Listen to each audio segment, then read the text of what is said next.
It's to the northwest of the Caribbean, to the island of Jamaica and to Kingston that we travel for the first semi-final in this World Cup between Sri Lanka and New Zealand. And it's a clash that everyone has been waiting for. For one side, the dream of owning the World Cup goes out the window today. For the other, it stays alive and a trip down to Barbados. This is 2 against 3 in this competition. Of course, tomorrow in St Lucia, Australia against South Africa. But for the moment, all eyes are here. Pitch looks a good one. It's been used before in this competition, but not for some 5 weeks, so plenty of time to prepare a nice even surface, one befitting such a huge occasion. And the toss, well, it was won by Mahela Jayawardene. He tossed the coin and Stephen Fleming called incorrectly. Mahela Jayawardene deciding to bat first. All the debate was about the top of the order, Atapatu or Tauranga, and Tauranga won the nod.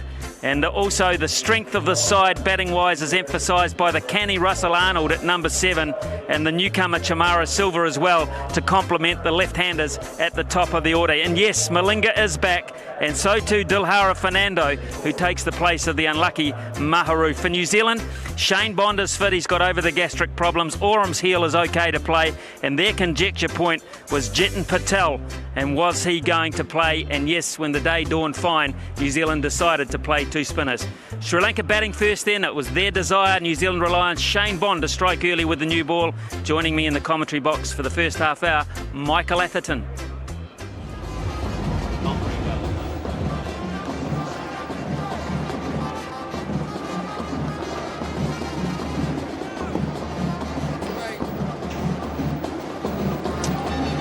Very experienced Rudy Kitson decides it's time to play. That's a good start from Franklin, who can be a nervous type, can't he, Smithy? He can, and the problem is when he pays, it's generally not in singles or twos. He generally is what you call a 4-ball bowler. His bad balls go to the boundary. So he'll be nervous. This is a huge stage for him. So only got 9 wickets at 5 and over. I think New Zealand would be pretty happy if he bowled his 10 for between 40 and 50. They'd be delighted, because he has been one bowler, I think, that opposition batsmen look to target somewhat to complement Bond. Off the mark.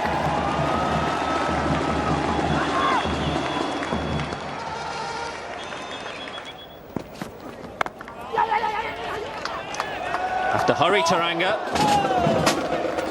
Ross Taylor is very quick at cover. Jayasuriya now off the mark. Boy, nervous. Sri Lanka's running between the wickets to begin with, and when you hit it to Ross Taylor's right hand, you are sort of taking a bit of a punt. It was a look at it. They're not happy about the calling. They've batted so often together, these two. It's just the importance of the occasion. Taylor's throw was well off the mark. It was wide, in fact, but had it been on track, or had a McCullum been able to get up there, that was dodgy business. Laid out of the blocks, Tauranga. And Fleming knew a direct hit would have been in business early. Very fine and full. Not got it quite right yet, Shane Bond. No, he's looking for the swing.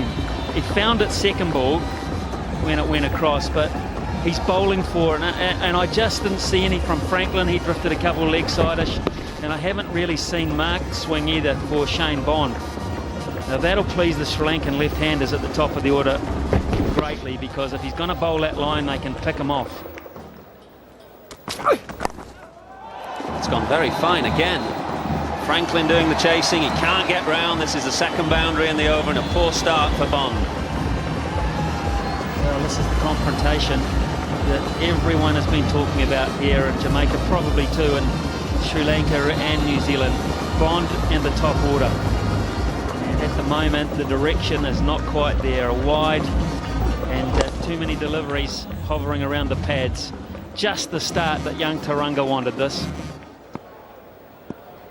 Always got these nervous little twitches at the crease. Bowled him! What a moment, James Franklin. We thought it might have been Shane Bond who threatened, but it's James Franklin who's got rid of the danger man. Well, maybe that was the moment. We were talking about it because this was the first shot in anger from Jayasuriya. And New Zealand have got the prize wicket. They had dreamt about getting Jayasuriya and seeing him walk back early on. This is a full-length delivery. Jayasuriya is looking to hoist it away through mid-wicket across the line, and he simply hadn't been in long enough to gauge anything about that shot. It was a risk that didn't pay off on a big occasion. The champion goes for one. It's 13 for one.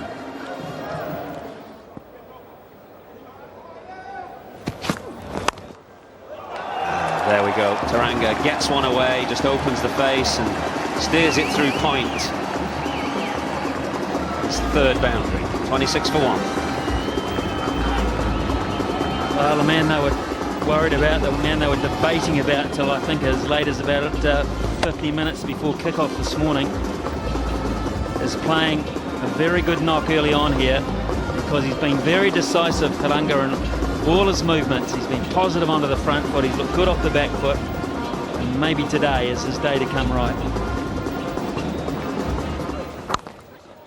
Down to third man again, and it's a short boundary down there. Bond not happy. A boundary to complete the sixth over.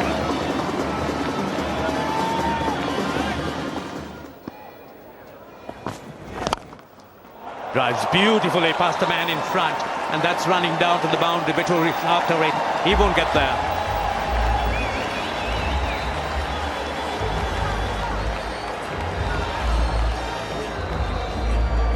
Turning into a good over here. Just where Sri Lanka need it to take the initiative of the start. 2 full out of the middle of the bat. Filden was a little bit slow. It was not very wide of him, but the timing was quite brilliant.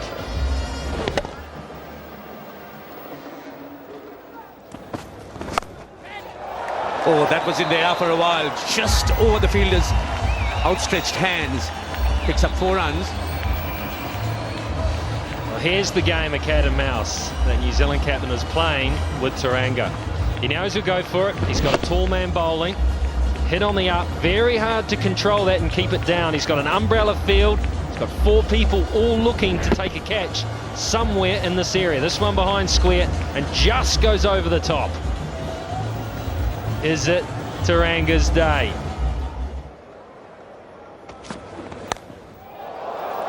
Oh, he's got away with that one again without a slip cordon, no one in the catching region. He could do that without too much risk.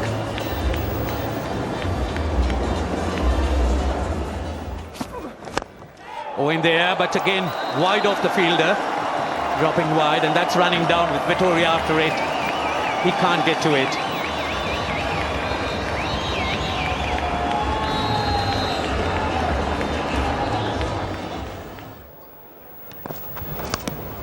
Oh, that was close.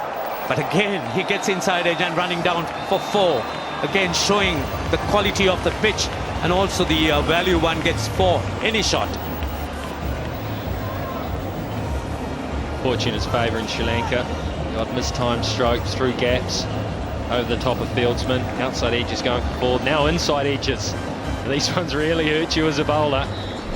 Fish the feet, so maybe fortune favours the brave. He pulled out of the shot late. Got enough of the bat on it, to the frustration of Oram.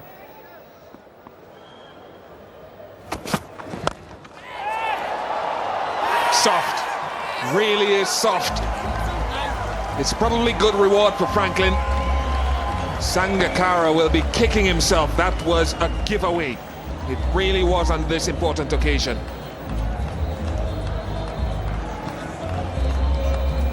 Well, he obviously was trying to lift the tempo here, Kumar Sangakkara. Perhaps thought it was time to try and lift the scoring rate. Don't think it was necessary at this point, though. They're going at just about 5 runs and over. Used his feet, didn't quite get close enough to the pitch. And of course, the timing wasn't on. Franklin strikes again. He has taken both wickets now. It's 6-7 for 2.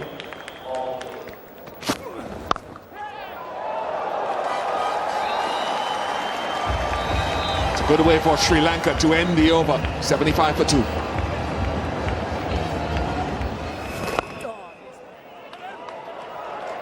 Misfield, Hamish Marshall, and you don't see that very often. In the park, it seems, for Craig McMillan, but in the background you see Upul Taranga, and that acknowledgement of 50 goes all the way back to Colombo. It does indeed. Under pressure for his place before today's game, there was a long selection meeting between the captain, coach and a couple of the the selectors before the start of play. Many people thought that Marvin Atapatu might come in for Teranga, but he's kept his place. He's repaid the selectors' faith with a 51 ball half century. Here's Vettori. Mix up. Taylor didn't quite handle it carefully. Oh boy, if he had picked that up, he may well have been a chance. A real mix up there. Jaya Wardner under threat. Jaya Wardner holding up his hand as if to say, my fault, don't worry, Uppal. But Jaya Wardner had got a long way down. Taylor, just a little fumble there, otherwise Jaya Wardner might have been in trouble.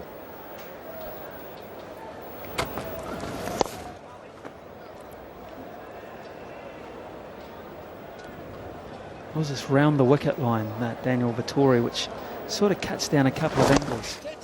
Had he stayed in the hand, Taylor would have been in business.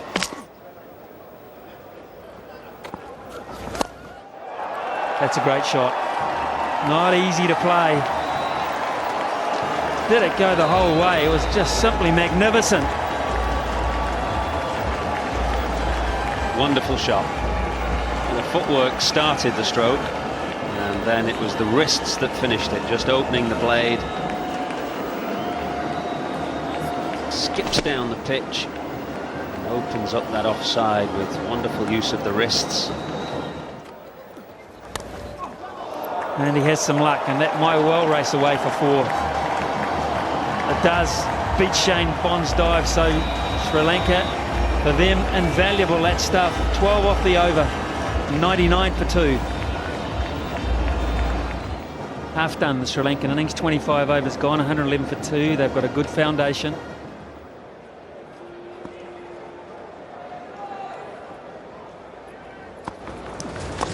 Bowler around his legs. Gone past Teranga, so the conversion rate will not be improved upon today, and that's a valuable wicket. I think Teranga will be disappointed with himself. Expert players of spin, of course, the Sri Lankans, but he played this sweep shot badly.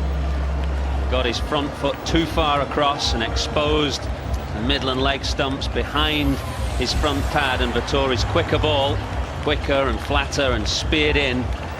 Just see how far he's gone across there, Teranga, and you can almost see off stump behind his front leg. So it's a poor stroke, but it is a key wicket for New Zealand, given Teranga's excellent conversion rate and the fact that he was set.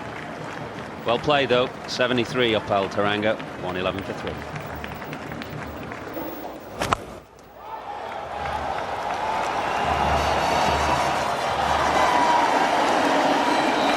First boundary for Jaya Wardner, and it's taken him all of 48 deliveries to find the rope. To find the rope, he had to get good placement. He had to find the gap between the man at fine leg and backward square, and it wasn't a huge gap, but he had plenty of time. It wasn't a great delivery by Starris, and he picked that gap and picked it beautifully. The boundaries here are not the biggest, but I think that would have gone for 6 on most grounds the world over. He's a little pocket rocket. How good is this man's wrists? This is almost a little wristy poke. Quite full, picked it up, had to get the wrist through it to pick it into the air, and it went a long, long way. They're not huge boundaries, but that's gone up onto the second floor of the Kingston Cricket Club.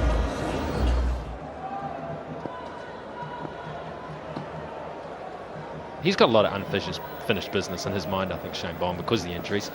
But he's shown he can still be effective at a lesser pace. That's worth the yell, and he's effective, all right, whatever pace, because he's made the breakthrough.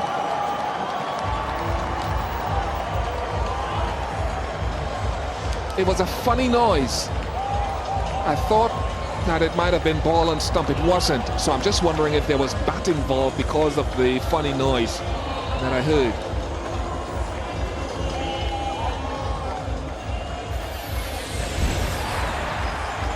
Jaya Wardner seemed to think that he couldn't believe it.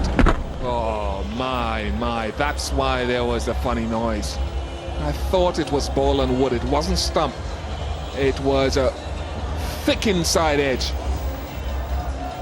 not the best decision that Rudy Kirsten would have made. An understatement, really. Jamar Silva's gone for 21, 152 for 4.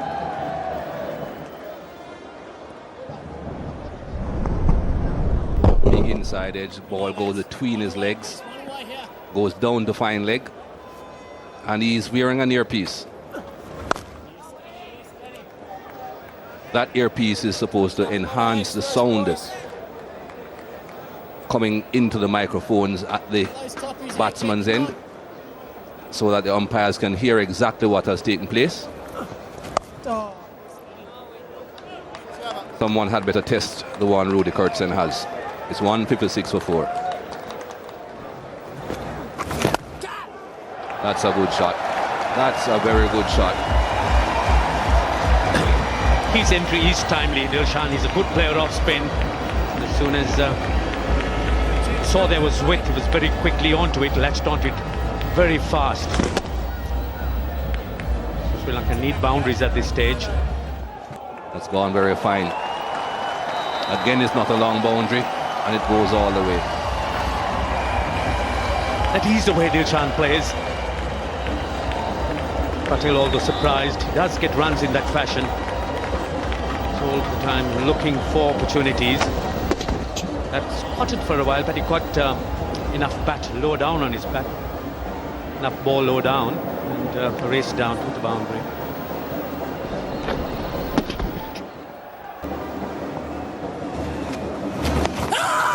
That's a close call. Not out, says Rudy. Got the feeling that did pitch on line. Did it turn sufficiently to meet leg stump?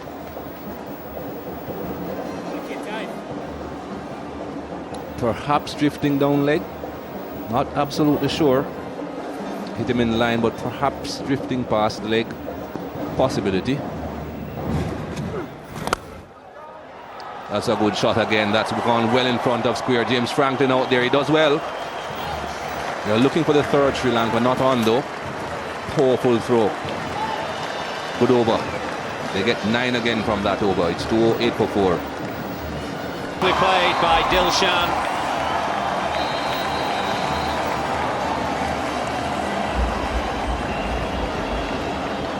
It's a quick outfield.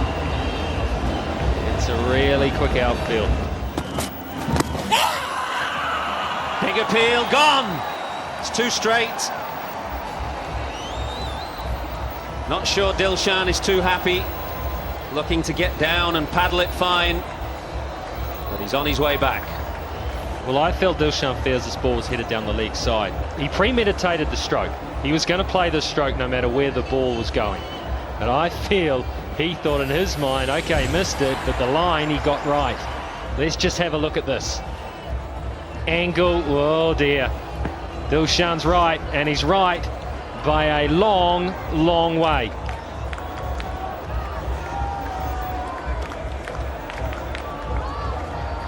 Doesn't matter if he's right, he's got to leave the park. He's out for 30, it's 233 for 5.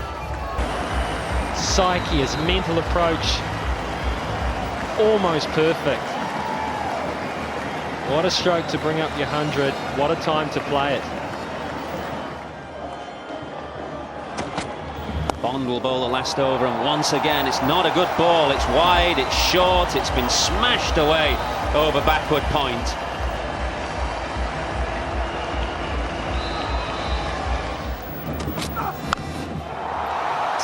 Jeetan Patel coming round, can't get there, it's gone all the way. It's brilliant batting from the Sri Lankan captain.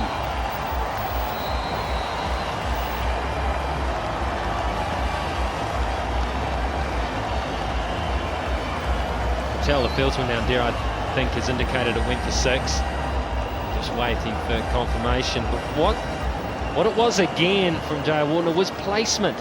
He got the one he wanted. It was a high full toss. You're on 100, you're going to pick those off, and he's picked the gap perfectly. Arnold's looking for that gap, he eyed it up, he just had a little look over his shoulder before Bond started to run in. It's lovely batting.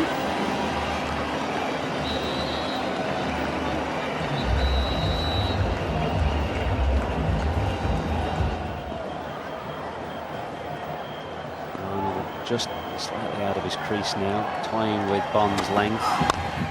Full toss, hit down the ground. There'll only be a single to finish. But it's been an excellent last 10 overs for Sri Lanka. They've got themselves up to 289 for 5, and I think that will be a very happy Sri Lankan dressing room.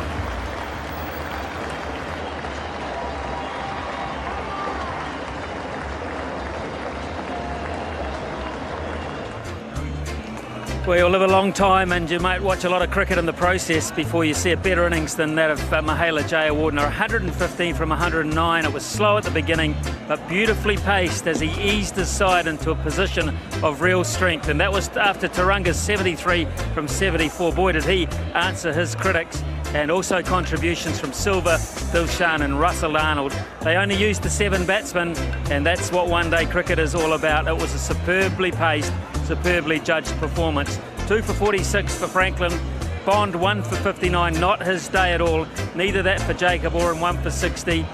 1 for 51 Vittori, none for 62 Patel, and Styris only 1 over because of a hand injury, and no McMillan at all because he went off the park very early on in the piece. So Stephen Fleming a little hampered by that. New Zealand then to stay in the World Cup, to break this horrible run of being beaten in the semi-final, need 290 runs to win at 5.80 runs per over. And you suspect that against the Sri Lankan bowling attack, which is packed full of variety, packed full of experience, if they do this, they're going to have to perform really an innings out of the very top drawer. We'll see how they start after the break. It's Fulton on strike. Here's the first delivery. Oh, a bit of an inside edge, I think. A bit of movement there for Chaminda Vaas. Conditions a bit overcast, so one might imagine that there would be movement for Chaminda Vaas, who's a master at swinging the ball. Some grey clouds, but no imminent signs of rain as such.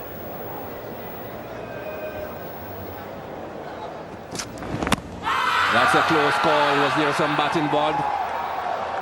Must have been. There was 2 noises, and that indicated bat. But again, a good delivery. Chaminda Vaas making the ball do plenty, coming into the right-handed batsman.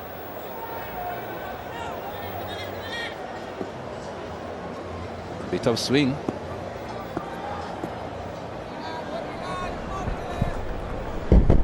Big inside edge.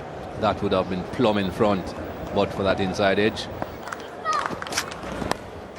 Well, it's gone past slip. Well, he's off the mark anyway. Again, showing that Fleming was uneasy right from the beginning. He virtually marched into that delivery. They didn't have much control at all.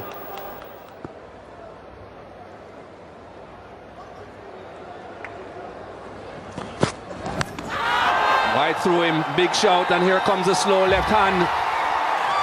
Rudy has given him out. Yes, that really ripped through him.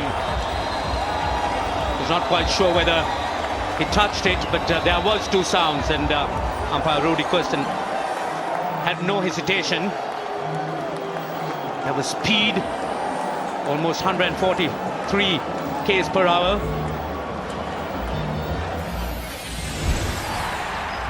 Well, the captain was a little bit reluctant.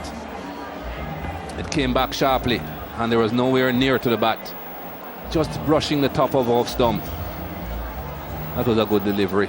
There had to be a little bit of doubt in that. Mandinga had no doubt though, and Fleming has to go. It's 2 for 1.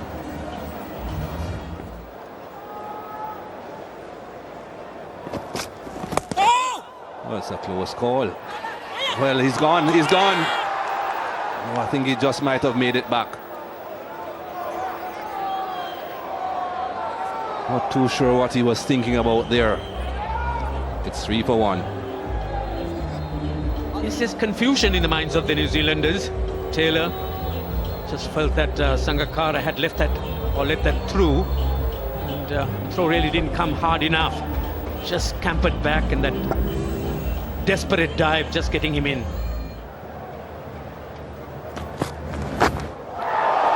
Wow, pace, movement, everything. It's gone all the way.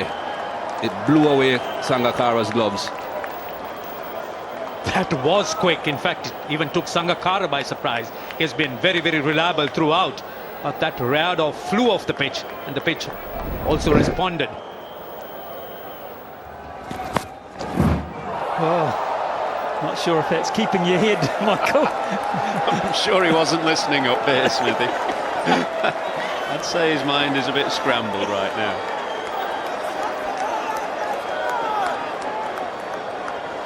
There's a double dose with some toast underneath. That's sort of at the moment. Brilliant ball, it's called. Well, Malinga's even smiling about this contest. It's freakish stuff. Ross Taylor says to heck with that.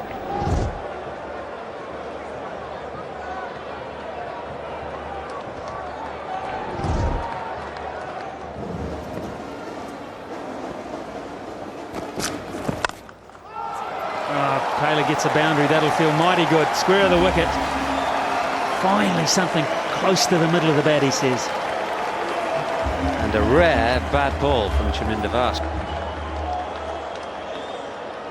Virtually everything pitched in line with the stumps, if you like. This was wide and enabled Ross Taylor to just free his arms, which is what he was trying to do to Lasith Malinga in the last over. Plenty of sweat running down the cheeks of Chaminda Vaas. Great shot for 4. Game's changed.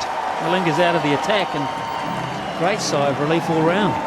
Well, we've gone from 2 swing bowlers to a taller, hit the deck type of bowler in Dilhara Fernando. Vaas and Malinga genuine swing bowlers, and the conditions to suit are there for them.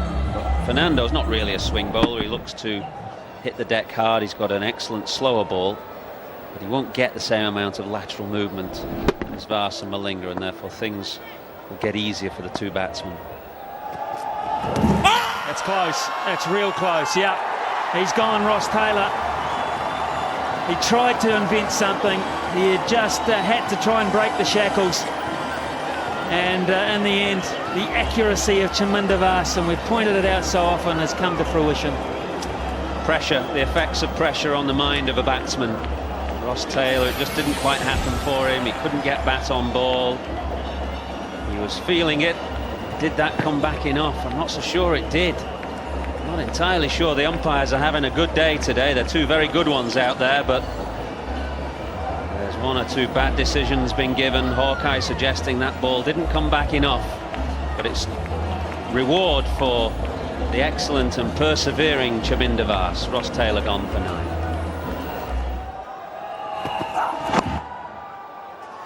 That's 4. Fine leg up inside the circle, and Murali can't get that.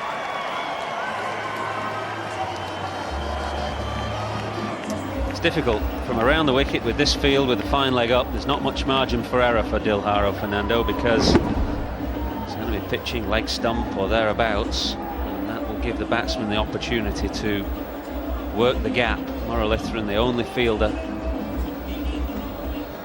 in that area where the leg glance would go.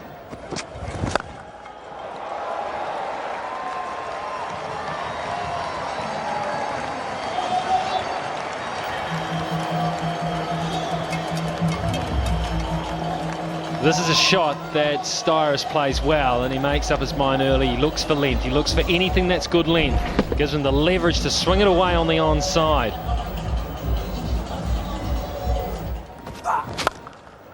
What a strike. It was shots like that John wouldn't have played towards the end of his innings.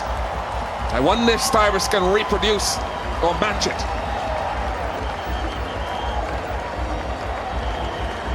Really good blow. We saw Scott Styris play, well, perhaps a similar stroke, but dragged it wider in the last over. This time he had the width, and it was just fractionally fuller. He went straight or over long on, and he went all the way as well.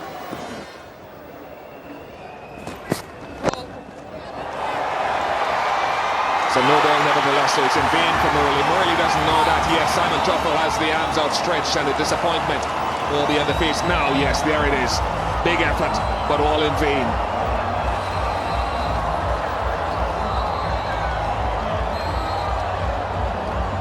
But there is a no ball. When you've got old legs like this, you celebrate making the yards across the ground. It was a huge no ball. A massive no ball. Just mistimed, looking to go in the air, didn't get it at all, lobbed it up there. Murley took a fantastic catch, didn't count.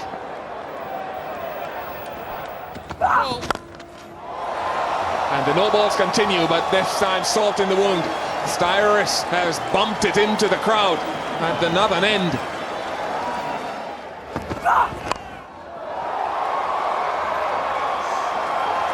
This is good for New Zealand. It really is. They've targeted their man Dilhara Fernando and is paying rich dividends here.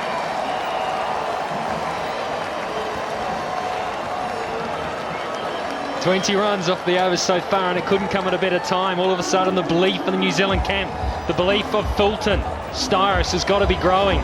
They've targeted their man and they're taking to him. Fulton, 38 runs now. Lovely shot, great use of the feet, and that's hit straight down the ground. What a tribute, great shot. It was a Doosra. Seemed to be well picked by Scott Styris, who's in the form of his life. There it is, the Doosra. It just held up a fraction on the pitch, but Styris was hitting straight enough in any case.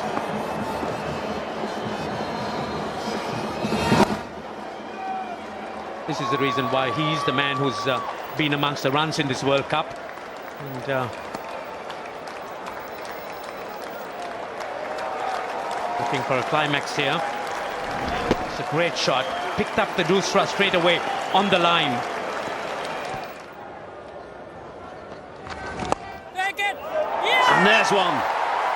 When they needed a wicket, Jayawardene turns to Dilshan, the unlikely form of Tilakaratne Dilshan, and the move has paid off. It has paid off. You could see that as soon as Dilshan was brought into the attack, the feeling in the New Zealand camp, Styris and Fulton, they were looking to try and push the runs, because Muralidharan, they've always been with suspicion, and the liberties, again, not paying off. Looking to chip it over that mid-wicket, it's a short mid-wicket. Just not enough. And Jayawardene, he clings on to that catch with a lot of glee. You could see the delight in Dilshan. He's done a job for the captain. Styris departs. New Zealand 105 for 3. Balls just hit Muralidharan over his head for 6. It's almost in the, you could say, nearly in the form of his life. Everything he touched turned to gold in this tournament, and then this. Just an innocuous off-spinner from Dilshan. Maybe a hint of turn that just took it away from the middle of the bat and clipping it in the air to Jayawardene. A delighted Jayawardene and a completely disconsolate Styris.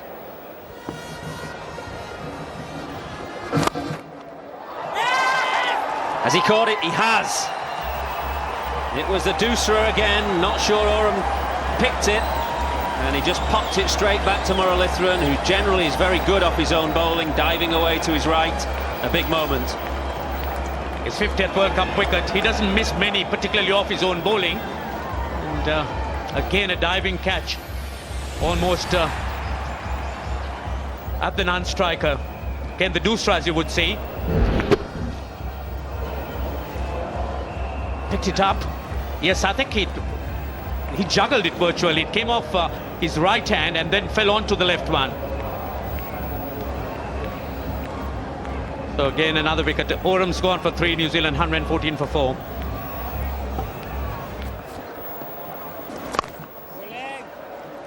That was the end of Jacob Oram looking to steer the ball through extra cover, and it was a thick inside edge because it was a Doosra. And Murali went right-handed. It popped out into the left hand. Oh, it's all going wrong for New Zealand. It's all going wrong. Jayasuriya now, Jayasuriya and Shamara Silva have joined together to create further havoc. This innings is turning out to be in tatters now. And this time it is Jayasuriya. The Sri Lankans have regrouped and regrouped well. Fulton not reading it properly. playing a little too early and providing the simplest of catches, this time to Chamara De Silva once again. So Jayasuriya has struck. Fulton's gone after a good innings of 46. New Zealand 115 for 6. Sri Lanka, of course, no strangers to World Cup hat-tricks. Chaminda Vaas has one. Lasith Malinga has one. Can Matai Moralithian join that select band?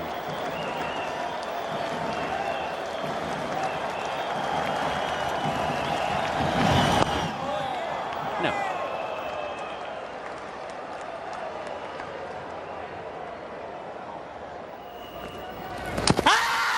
That is close. I don't think he's playing a shot, and the finger goes up. Vettori can't believe it. He stood there in disgust. But it was close. It was a doosra again. It pitched in line and it straightened, and I don't think Vettori's back was anywhere near the ball. There's a question was, did he play a shot, or how far that was that front foot down the pitch? But again, the doosra, Murali's doosra is very much on line, on off stump, and the chances are that it could hit. But just have a look at it. Well, Vettori's playing for the spin because he's playing well outside the line, but it's the doosra. Does it pitch in line? It does. Has it straightened enough? Well, it's certainly straightened. The question is, has it straightened enough? Murali thinks so. He's got the finger up already. And Rudy Kurtzen agreed. And Daniel Vettori, he goes for none. And the New Zealand innings is in tatters now, 116 for 7.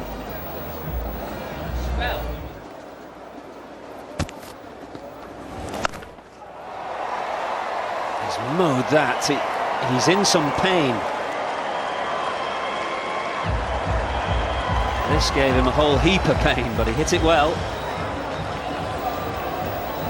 He's realized that he's need to make some effort somewhere, change the pattern.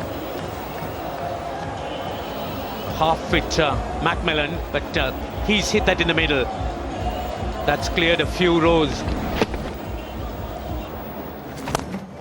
McMillan smashed that straight to 6. Simple as that. Just a little bit of room. He's a belligerent fellow, yeah. Just a shrug of the shoulders to say, why not? That's a lot of power.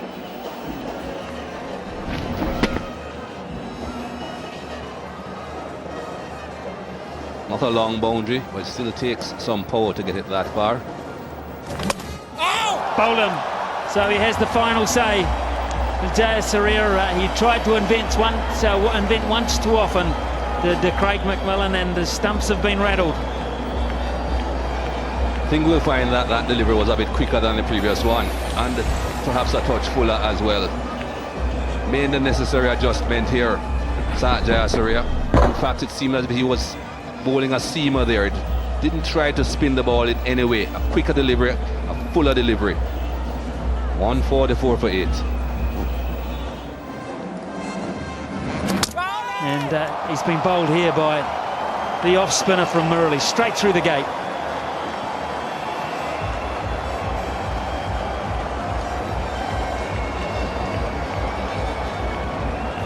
Well, the top order batsmen find it difficult to pick Mutai Murali the run, so certainly you don't expect the lower order batsmen, the bowlers, to be any better. A genuine off spinner, pitching and spinning back and getting between the bat and the pad.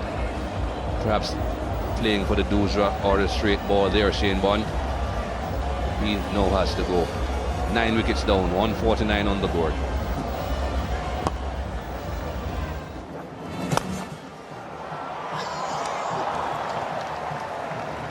Murali would have held hopes. He already took one catch off the no ball and then held a sparkling one himself, and he thought he was in the money again. That was forcibly hit very, very strongly. Went over his head, but again the effort, despite the fact that that was going way over him. Oh, that was nicely played. That's really the way one must approach someone like Malinga. Anything which is bouncy outside the line of the stumps, you need to get the ball to do the work using its pace. That's brilliantly hit down the ground, right at the top of the stand there. The side screen. Looking to recover or pull back some prestige. Not caving in. Just that they've lost 9 wickets.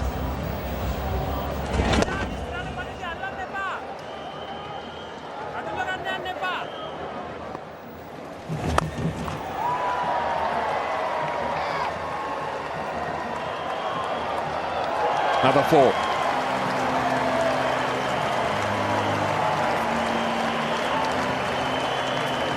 He's gone past a little while ago his highest one-day international score, Chetan Patel. Made some good-looking shots. That in particular was a good one. Just came down to Jayasuriya, who saw him coming down, and that brings up the 50-run partnership for the 10th wicket.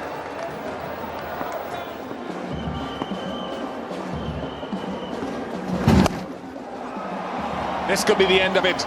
It's taken. Dilhara Fernando takes a catch. And Sri Lanka are through to the final of World Cup 2007. Handshakes all round, and you could see the happiness, the huddle at the end of it. Maybe a silent prayer. And the Sri Lankans have now worked their way to the final of this 2007 World Cup. And there's disappointment in the New Zealanders. They're waiting in the middle for the handshakes, the final ones, and the dressing room. You could see embraces, maybe a tear shed. Well, New Zealand always in trouble after the early loss of Stephen Fleming and then Ross Taylor, who had a day to forget against the skill of Malinga. It was left to Peter Fulton and Scott Styris to get some stability and provide a foundation. They got that to the point of being 105 for 2. And New Zealand, well, they had a sniff there, they looked likely. But in came Dilshan with the wicket of Styris. Back came Murali with 2 wickets and 2 balls. And in the end, after a 10th wicket partnership of some credibility, New Zealand got to 208. But not even in the hunt. Vas was straight as usual. The pitch map was small. Throw a hanky over it. 1 for 25. Malinga 1 for 21 from 7. The absence from the game did him no harm at all. Fernando was a problem issue for them going ahead.